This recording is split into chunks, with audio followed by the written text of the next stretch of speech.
নাস্তিকদের দাবি আমরা যা দেখি না তা মানি না।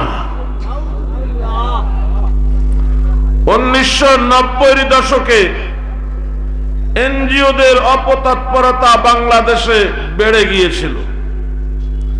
এরা সেবার নামে, শিক্ষার নামে এদেশের মানুষকে নাস্তিক বানাচ্ছিল। ওই সময় চট্টগ্রাম হাটহাজারী মাদ্রাসা 15 দিন পর্যন্ত এনজিওদের অপতৎপরতার সকল তথ্য উপাত্ত সংগ্রহ করে ছাত্রদেরকে ট্রেনিং করা হয়েছে। এরপরে 15 দিন মাদ্রাসা ছুটি দিয়ে টিম গঠন করে সারা বাংলাদেশে পাঠানো হয়েছে এনজিওদের অপতৎপরতা সম্পর্কে জনগণকে বুঝাবার জন্য। কওমি দেওবন্দি ওলামারা বসে থাকেন না, জাতির ঈমান কিভাবে রক্ষা হবে সেই চেষ্টা সবসময় করে আসছে। ওই সময় শোনা গেছে এনজিওদের যে স্কুল ছিল ব্রাক, আশা, কারিতাস, এইসব স্কুলে সব ছিল মহিলা শিক্ষিকা, ম্যাডাম এসে বাচ্চাদেরকে বেঈমান আর নাস্তিক বানাতো। কিভাবে? বাচ্চাদেরকে জিজ্ঞাসা করতো, বলো তো তোমরা আমাকে দেখতে পাচ্ছ কিনা? উত্তর কি হবে? আপনারা আমাকে দেখতে পাচ্ছেন না।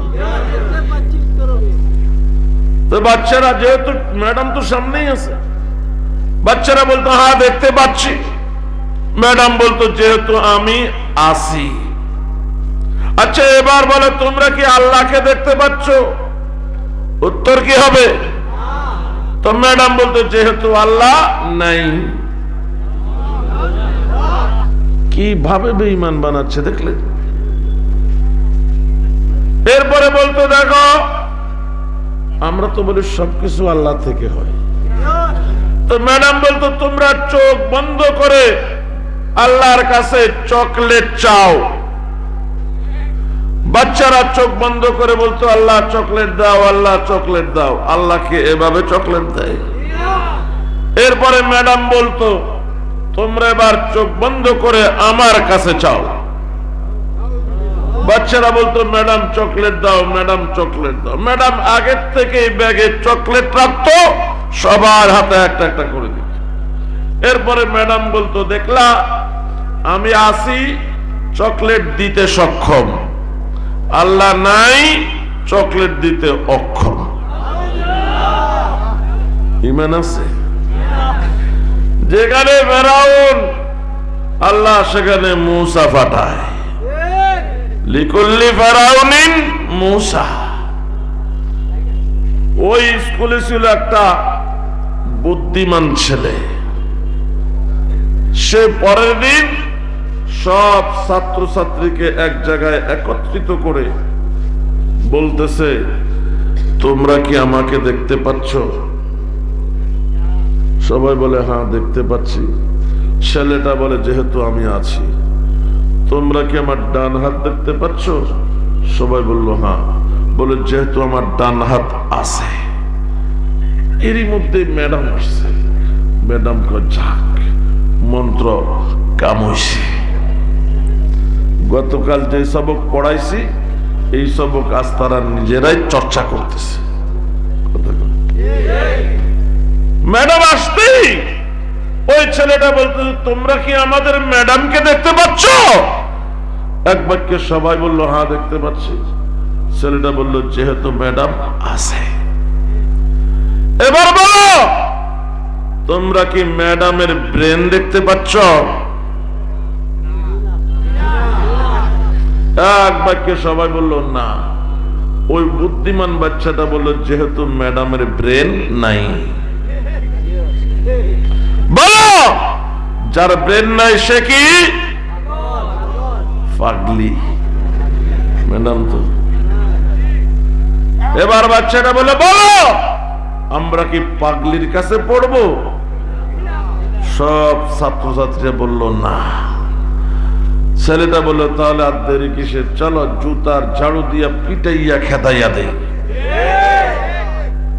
এখন বাচ্চাদের পিটানি শুরু হয়েছে। এখন ম্যাডাম কয় থামো থামো, আল্লাহ আছে ব্রেনও আছে, আল্লাহ আছে ব্রেনও আছে। ঠেলার নাম বাবাজি, আছে না নাই? আরে যারা বলে আছে না নাই? হুজুররা তাহাজ্জুদে জিকির করে আল্লাহ আল্লাহ আল্লাহ আল্লাহ আল্লাহ আল্লাহ আল্লাহ। এক যুবক নামাজ পড়ে না, রোজা রাখে না, কিচ্ছু করে না, কি শুরু করছে হুজুরে, ঘুমাইতেই পারি না। আল্লাহ খেরা তোর দিয়াও জিকির করাবো। এমন পেট ব্যথা শুরু হয়েছে, পেট চাইপা দূরে কয় আল্লাহ আল্লাহ। আল্লাহ কা হুজুরের 1 মাসেরটা তুই 1 শ্বাসে আদায় করে এলো। এরকম আদায় হয় কি হয় না? আয় আল্লাহ, বলেন আল্লাহ আছে না নাই? দলিল কি? আমরা তো কোরআনের দলিলও জানি না, হাদিসের দলিলও জানি না। কি দলিল বলবেন? একে রাখাল, রাখাল গরু পালে, তারে জিজ্ঞাসা করা হয়েছে তুমি যে নামাজ পড়ো রোজা রাখো কার জন্য? ক আল্লাহর জন্য। ক আল্লাহ যে আছে তোমার কাছে দলিল আছে? রাখাল বলে আছে। খুব খেয়াল করেন, রাখাল বলে আছে। কি দলিল? রাখাল বলে আমার গরুর গোবর। আল্লাহ যে আছে দলিল হচ্ছে আমার গরুর গোবর। গোর গোর আমরা কি বলেন? গরুর পায়খানা আর কি, কিটা বুঝাইতে গোবর। কেমনে গোবর আল্লাহর অস্তিত্বের দলিল?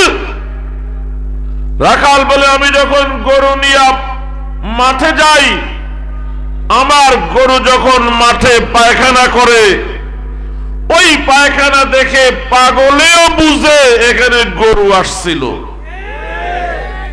কারণ গরু ছাড়া গোবর হয় না। গোবর গরুর অস্তিত্বের দলিল। আসমান জমিন চন্দ্র সূর্য পাহাড় পর্বত নদী সাগর এই সব কিছু আল্লাহর অস্তিত্বের দলিল। বুঝবেন না তবু বলুন, এখানে কোন জিনিসটা কারো বানানো ছাড়া নিজে নিজে হয়েছে? প্যান্ডেলটা নিজে নিজে হয়েছে না ডেকোরেশনে করছে? চেয়ার টেবিল গুলো নিজে নিজে হয়েছে না কার্পেন্টারে করছে? এই কাঠ মিস্ত্রির এই কার্পেন্টার কয়। লাইট গুলো নিজে নিজে হয়েছে না ইলেকট্রিশিয়ানরা বানাইছে? বলেন কোনটা নিজে নিজে হয়েছে? আপনার মাথার টুপিটা, আপনার আমার চারপাশে যা আছে একটাও নিজে নিজে তৈরি হয় নাই। সবগুলোকে তৈরি করতে কাউকে তৈরি করতে হয়েছে। তাহলে আসমান নিজে নিজে হয়েছে, জমিন নিজে নিজে হয়েছে। ও মুসলমান, বিবেককে প্রশ্ন করো, এই প্যান্ডেল যদি নিজে নিজে না হয়, আসমান কেমনে নিজে নিজে হয়? স্টেজ যদি নিজে নিজে না হয়, জমিন কেমনে নিজে নিজে হয়? আসমান প্যান্ডেলের জন্য যেরকম একজন নির্মাতা লাগে, আর স্টেজের জন্য যেমন একজন নির্মাতা লাগে, আসমান জমিনের জন্য একজন স্রষ্টা লাগে, আর ওই স্রষ্টাই হলো আল্লাহ। আল্লাহ দেখো না কেন? আল্লাহ তো আছে। যদি আসমান জমিন নিজে নিজে হতো, আমাদের চারপাশে অনেক কিছু নিজে নিজে হতো। হয়েছে কোন জিনিস? ভাত নিজে নিজে হইয়া যায়, পিঠা নিজে নিজে হইয়া যায়, তরি তরকারি নিজে নিজে হইয়া যায়, কিছুই তো নিজে নিজে হয় না। যা দেখি না তা বিশ্বাস করি। এক নাস্তিকের সঙ্গে আমার একসময় বন্ধুত্ব ছিল, ভালো ছিল, পরে নাস্তিক হয়ে গেছে, এখন খালি ঝগড়া করে। মানবে আল্লাহকে যদি হেরে আল্লাহ দেখানো যায়। আমি বললাম রাখ, তোরে আল্লাহ দেখাবো। একদিন দোকানে বসে চা খাচ্ছে, আমি যাই বললাম তুমি এখানে বসে চা খাচ্ছ? বাড়িতে তোমার ছোট বাচ্চাটা পানিতে পড়ে মারা গেছে, কান্নার রোল চলতেছে। চাটা থুয়া দিছে দৌড়, ধরলাম পিছনে, এই বেটা যাস কই? এত বড় ঘটনা, যাব না। আমি বললাম কত বড় ঘটনা তুই দেখেছিস? বুঝলেন নাই? এত বড় ঘটনা তুই দেখেছিস? এত না দেখলে বিশ্বাস করে না। তো তারা জিজ্ঞাসা করলাম এত বড় ঘটনা তুই দেখেছিস? বলে না। তো তুই না দেখলে বিশ্বাস করিস না। তো আমাকে বলে তুমি যে বললা। আমি বললাম ও, আমাকে বিশ্বাস হয়।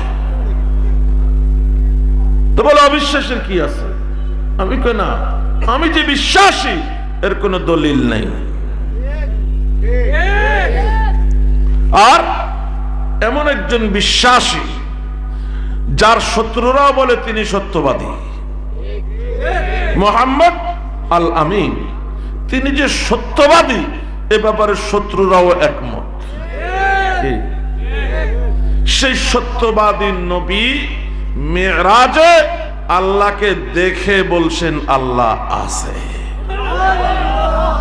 না দেখে না দেখে আমার বিশ্বাসী হওয়ার কোন দলিল নেই, তবু আমার দেখা কথা তুমি বিশ্বাস করো। আর বিশ্বনবী বিশ্বাসী হওয়া সম্পর্কে পৃথিবীর কারো দ্বিমত নাই। সেই বিশ্বাসী নবী আল্লাহকে দেখে বলছেন আল্লাহ আছে, আল্লাহ আছে। বলো আল্লাহ আছে না নাই? কে দেখছেন? আল্লাহর নবী সাল্লাল্লাহু আলাইহি ওয়াসাল্লাম কোথায়? মেরাজে।